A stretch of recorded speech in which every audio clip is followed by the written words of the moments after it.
Olá, vamos aos destaques desta quarta-feira em nosso telejornal. O J+ABC está no ar. Leandro Amaral traz as informações da política da nossa região.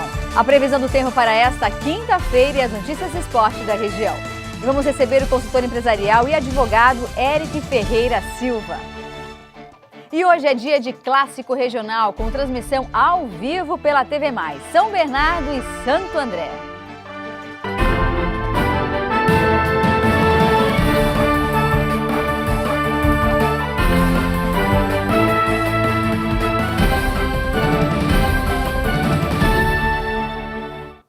Boa noite. Começamos o jornal desta quarta-feira com ele, Leandro Amaral, por telefone. Por onde anda, Leandro Amaral? Isa, neste momento, boa noite aos amigos do J+. Estamos em São Bernardo do Campo. Afinal, quarta-feira foi dia de sessão em São Bernardo, mas uma sessão bastante tranquila, viu, Isa? E como eu vi assumido o compromisso, podemos começar falando de São Caetano? Sim, senhor.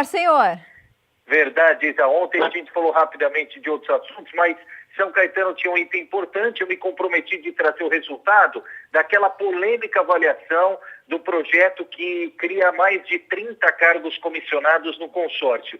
E esse projeto, depois de um embate danado nos bastidores da casa, era para ter sido aprovado ainda no primeiro semestre, mas ontem finalmente foi aprovado, viu, Isa? Dos 19 vereadores de São Caetano, 16 votaram a favor, então o projeto aí é viabilizado também pela Câmara de São Caetano do Sul. Que ótimo, mas eu acho que, bom, por esse horário deve ter saído a nova pesquisa eleitoral. Você tem em mãos esses dados? Exatamente, Isabelle. Números quentinhos, fresquinhos, o Ibope divulgou, não tem nenhuma hora, como tem feito agora com a proximidade da eleição, toda semana nova pesquisa Ibope. E o cenário cada vez mais apertado, viu, Isa? Imagino. Tem algum palpite aí? Olha, eu acho que é melhor você falar.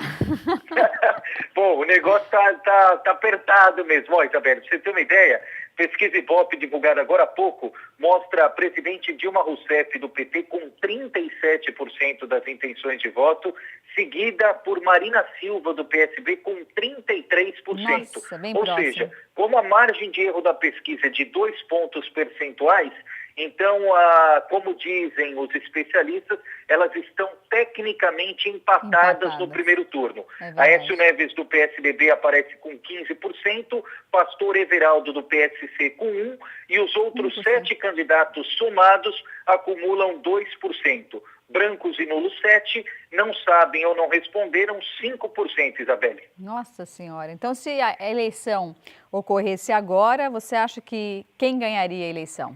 Olha, cenário difícil, Isabelle. Iria para o segundo turno, lembrando que em relação à pesquisa divulgada na semana passada, a Dilma cresceu 3 pontos e a Marina cresceu 4. A Dilma passou de 34 para 37 e Marina de 29 para 33. No segundo turno, segundo o Ibope, Marina Silva venceria 46 a 39%, ou seja, uma disputa das mais equilibradas. Eu diria, Isa, que vai depender tudo dessa reta final de campanha. Hoje faltam exatamente 32 dias e a gente sabe que, claro, com essa ascensão de Marina Silva, também cresceram o número de ataques em relação à candidata PCBista. E isso deve continuar até o final da campanha. Resta saber o que vai prevalecer mais. A rejeição à permanência do PT, um desgaste natural do governo de 12 anos, ou a questão de muita gente ainda ter receio de um nome novo, como seria o caso de Marina Silva, que é a defesa mais apregoada pelo PT. Um cenário emocionante, Isabelle. Muito bem, amanhã teremos mais informações sobre política com Leandro Amaral. Obrigada, Leandro, uma ótima noite para você.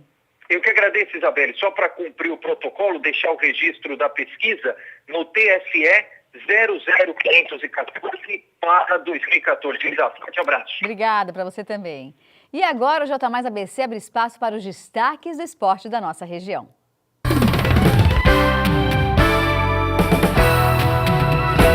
E o técnico da Seleção Brasileira de Basquete Feminino, Luiz Augusto Zanon, convocou as 15 atletas que participarão da Copa do Mundo na Turquia. Entre as escolhidas, 2 jogadoras da equipe de Santo André representarão o Brasil na competição. A ala Jaqueline, que já tem experiência na seleção, conta com a recente conquista do Campeonato Sul-Americano no currículo. Outra atleta andreense convocada foi a ala pivô Sassá, de 20 anos, que já teve a oportunidade de estar na seleção, mas as últimas lesões a deixaram de fora das competições. Todas as atletas convocadas se apresentam nesta quinta-feira, às 3 da tarde, quando se inicia a fase de preparação na cidade de São José dos Campos. A seleção brasileira embarca no dia 20 e estreia na competição no dia 27 contra a República Tcheca, pelo Grupo A, que ainda conta com a Espanha e Japão. Após equilíbrio e bom nível técnico no primeiro confronto, ainda pelo turno inicial da Copa Paulista, São Bernardo e Santo André se reencontram no retorno da competição na noite de hoje. E vamos falar agora com Léo Lucas, que está no estádio 1º de Maio, em São Bernardo, e nos traz informações sobre o clássico regional dessa noite. O jogo promete, hein, Léo Lucas? Por onde anda Léo Lucas agora? Promete sim, Isa. Boa noite a você, a todos que acompanham o J Mais ABC nesta noite fria, gelada aqui em toda a região, né? Certamente temperatura abaixo dos 18 graus e vai caindo. Infelizmente eu não trouxe minha blusa. Daqui a pouquinho eu subo correndo para pegar a blusa emprestada do nosso narrador Rafael Spinelli. Tudo bem que vai ficar um pouquinho mais larga, né, Isa? Mas vale a pena se proteger do frio aqui no estádio 1º de Maio, que daqui a pouco, às 7h30 da noite, recebe um jogão. Um jogo que vai se tornando, confronto que vai se tornando a principal rivalidade do futebol profissional da nossa região. O termômetro são as arquibancadas, as duas torcidas e também o embate entre as duas equipes. Sempre jogos muito disputados. No primeiro turno desta Copa Paulista, como você bem disse, o Santo André venceu por 2-1. Gols marcados pelo Miller Fernandes e também pelo Rodriguinho, que não atua hoje. Levou o terceiro cartão amarelo, portanto o Ramalhão tem um desfalque e tanto. E o Magalhães acabou descontando para o São Bernardo naquela partida. Só que essa foi a única derrota do São Bernardo na competição. O São Bernardo, que é o líder isolado do Grupo C, com 18 pontos e tem o principal ataque com 22 gols. Ou seja, um jogão, promessa de um jogão que o telespectador da Rede TV+, vai acompanhar daqui a pouquinho, às 7h30 da noite, ao vivo, Isa. E olha, eu vou fazer um comentário aqui que não tem muito a ver com futebol, mas tem a ver com questão técnica. Vocês viram a rapidez com que o Léo Lucas responde as minhas perguntas? Nem a Rede Globo consegue responder tão rápido quanto o Léo Lucas, diretamente aqui do ABC. Um abraço, Léo. É o nosso aparato técnico aqui, viu? Equipe sensacional nesta noite. Eu tenho certeza absoluta que quem acompanhar a partida vai ter uma grata surpresa em relação à transmissão. São câmeras espalhadas por todo o gramado, também nas cabines, enfim. Uma grande transmissão com a narração do Rafael Spinelli daqui a pouquinho, às 7h30. Beijo, Isa. Até mais. Beijo, Léo. Beijo, Rafa. E agora vamos conversar com o jornalista político Joaquim Alessi, nosso companheiro de bancada. Bem-vindo, Joaquim. Obrigado, Isa. Estamos aí. Estamos aí para esclarecer uma questão importante para quem nos assiste, quem acompanha o J Mais ABC. E nós trouxemos o Joaquim Alessi, não tem pessoa melhor para explicar para vocês uma questão que aconteceu essa semana, não é? Vamos relatar o que aconteceu e o que vai acontecer. Pois é, Isa, a gente anunciou e com bastante ênfase a realização da sabatina TV Mais ABC e Bom Dia ABCD do Diário de São Paulo. Sabatina essa que se iniciaria na segunda-feira, já com os candidatos sorteados. A gente falou do sorteio aqui na segunda-feira, estava tudo certinho. Mas uma consulta ao Tribunal Regional Eleitoral, ao Cartório Eleitoral de Santo André, fez com que o departamento jurídico da TV+, não sentisse aquela segurança jurídica na realização dessas sabatinas. Poderia haver problemas de ordem legal, jurídica, né? Jurídica com alguns candidatos de fora da região. E, diante dessa indefinição jurídica, o presidente da TV+, Carlos Carreiras, decidiu cancelar as sabatinas. É uma pena, porque a gente teria a oportunidade de levar informações de cada candidato nesse momento importante do país, mas o Carlos Carreiras também me autorizou a dizer aqui que no dia 5 de outubro nós estaremos aqui para transmitir a apuração dos votos, fazer uma análise. O Leandro Amaral acabou de falar aí da mais recente pesquisa, né? A gente vai ter ou não vai ter segundo turno, isso a gente vai saber só no dia da apuração. E a TV Mais vai acompanhar essa apuração, saber quem são os candidatos os deputados estaduais eleitos, federais eleitos pela região, que também é o que interessa muito mais para o jornalismo regional. Então, dia 5 de outubro, uma ampla cobertura das eleições. E isso também já aconteceu em outros anos aqui na TV Mais. Acho que, se não me engano, em 2008 você também fez a mesma coisa. Em 2008 eu tive aqui uma cobertura, né, muito legal com o Dárcio, né?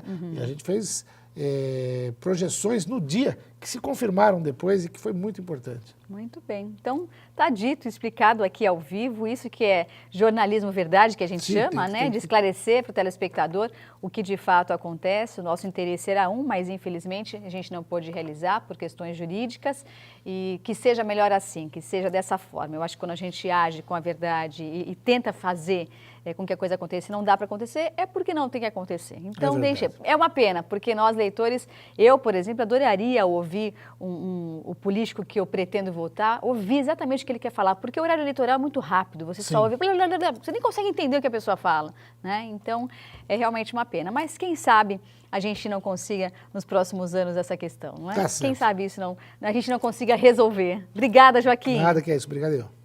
E a seguir, a previsão do tempo para esta quinta-feira. E vamos conferir o trânsito na cidade agora. À direita do vídeo, acompanhamos o motorista que está na Avenida Faria Lima, na cidade de São Bernardo, e segue sentido via Anchieta. O trânsito está um pouco carregado, tenha paciência. E no sentido oposto, também segue normalmente. Nada que você tenha que mudar a sua rota de destino. Não saia daí, nós voltamos já já.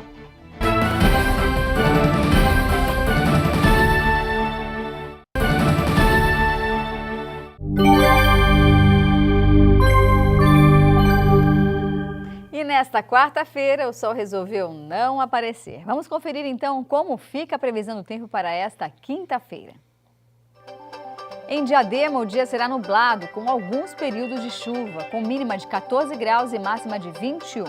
Para a capital, vale a mesma previsão, com mínima de 14 e máxima de 21 graus. No litoral paulista, em Santos, o dia será de bastante chuva, com temperaturas oscilando entre 18 graus de mínima e 23 de máxima. No interior paulista, na cidade de Americana, o dia será de muito sol entre poucas nuvens. A mínima será de 16 graus e a máxima deve chegar aos 26 graus. E agora vamos conversar com o consultor empresarial e advogado Eric Ferreira Silva, nosso parceiro aqui do J Mais ABC. Seja bem-vindo, Eric. Tudo bem? Boa noite, Isabelle. Tudo bem? Olha, o nosso tempo hoje está muito curto, então eu vou acelerar no tema, porque já já a gente entra ao vivo novamente com o Léo Lucas, que vai transmitir um clássico regional daqui a pouquinho ao vivo pela TV Mais. Eu já quero saber o que é CADIM, quem que está participando desse CADIM, o que significa, enfim, quem efetua a inscrição do CADIM. Vamos explicar rapidamente do que se trata esse tema tão comentado, né, hoje em dia, e quem deve fazer, quem não deve, quem pode, quem não pode, enfim, fique à vontade e explique para todo mundo o que é o CADIM. Uma forma assim, muito simples para o telespectador, confunde até com cadinho, mas não é cadinho, é o CADIM. CADIM é o Cadastro de Inadimplente. É uma criação do governo federal. Isabelle, nós tivemos aí o refis da Copa, que a presidente Dilma Rousseff lançou para as empresas aderirem a esse parcelamento do governo. As empresas que possuem dívida com o governo federal, então, aderiram e quando você está devendo, seria uma espécie de um Serasa, de um SPC. A empresa ela fica constando como se estivesse inadimplente. Mas então, o que ocorre? Muitas empresas aderiram ao parcelamento, correto? Se elas estão no parcelamento, elas têm o direito de ter este nome, o CNPJ da sua empresa, o nome da sua empresa, fora deste cadastro de inadimplente. E isso não vem ocorrendo. Então, o que acontece? O empresário ele se dirige até a Receita Federal. A Receita Federal ela é obrigada em 5 dias a tirar essa restrição. Eles não estão fazendo. Então, existe uma medida judicial que o empresário ele pode procurar consultar seu advogado, entrar com essa medida judicial, exigindo essa retirada. E uma informação aqui muito boa para o telespectador, tem uma decisão do Tribunal Regional Federal da 4ª Região, que é lá do Rio Grande do Sul, que inclusive o empresário ele pode pleitear um dano moral, entendeu? Ele pode pleitear um dano moral, por quê? Porque ele estando no CADIM, ele fica impossibilitado de poder adquirir produtos de seu fornecedor, de fazer um empréstimo bancário. Então, como se fosse um Serasa, né? Vamos colocar um nome mais conhecido, né? Como se fosse um Serasa, tá certo? Exatamente, como se fosse um Serasa. só que é ligado ao governo federal e os seus poderes, poder legislativo, executivo, judiciário. Isabelle, uma informação muito importante, se o telespectador estiver devendo uma conta de telefone, que no caso tem a operadora de telefonia, mas quem está por trás da telefonia é a Embratel, é um órgão federal. Entendi. Ou então uma conta de luz, que também aí no caso está envolvido o governo federal, o que acontece? A pessoa física, você que está devendo uma conta de telefone, uma conta de luz, você também vai entrar no CADIM. Valores acima de R$ 999,99 já entra no CADIM. Acima de 10 mil é imediato. Muito bem. Eric, obrigada pelas informações. Hoje foi rápido, mas a semana que vem ele está de volta para esclarecer a sua dúvida. Obrigada, viu? Boa noite. Eu que agradeço. Boa noite. Um grande clássico hoje no ABC. E vamos novamente direto do estádio 1º de Maio, em São Bernardo, onde daqui a pouco começa a partida entre São Bernardo e Santo André, com transmissão ao vivo pela TV+. Léo Lucas, por onde anda Léo Lucas novamente? Aqui no gramado, Isa, passando um friozinho, já busquei minha blusa, como eu disse, blusa do Rafael Spinelli, que está nos ouvindo aqui. Aliás, vale interagir também com a lenda Rafael Spinelli. Boa noite, Rafa, nas cabines, tudo bem? Boa noite, Léo Lucas, boa noite, Isabelle Stein. O clima o melhor possível em relação à atmosfera deste jogo aqui, né? O clássico da região, o clássico do ABC. Excepcional a oportunidade que o assinante da TV+, tem de acompanhar mais um duelo que envolve os dois times hoje. Digamos, os dois times que estão com objetivos mais bem definidos no futebol regional, sem dúvida nenhuma. São Bernardo e Santo André deu 2-1 Ramalhão no jogo de ida neste turno e nós vamos acompanhar com certeza já a segunda partida envolvendo essas duas equipes nesta edição da Copa Paulista de Futebol. Léo Lucas. É isso aí. Isa, só para passar rapidamente a escalação. São Bernardo, Nunes, Eduardo, Márcio Garcia, Júnior Alves, no momento que o Bernô entra em campo aqui. E Magalhães, Dudu, Alex, Felipe Mateus, Jean Carlos, Enan e Filipinho na frente. O Santo André vem com Neto, Jean, Jonas, Júnior Paulista, André Bilinha, Dudu, Michel, Paulo Otávio. E na frente, 3 atacantes, Miller Fernandes, Renatinho e Guilherme Garé. Isabelle Stein. Muito bem, um abraço para o Rafael, que também é nosso parceiro aqui da TV+, um beijo grande para o Léo também, um ótimo trabalho para vocês dois, para toda a equipe da TV+, uma equipe enorme que está envolvida nesse projeto de sempre estar preocupado em transmitir os jogos aqui da região do Grande ABC ao vivo. Então, eu me despeço e te desejo uma ótima noite. Continue conosco e acompanhe esse jogão de bola entre São Bernardo e Santo André. Até mais, fiquem com Deus, tchau. Assim que termina. Tá certo. Mas é legal, né? Porque se você for ver,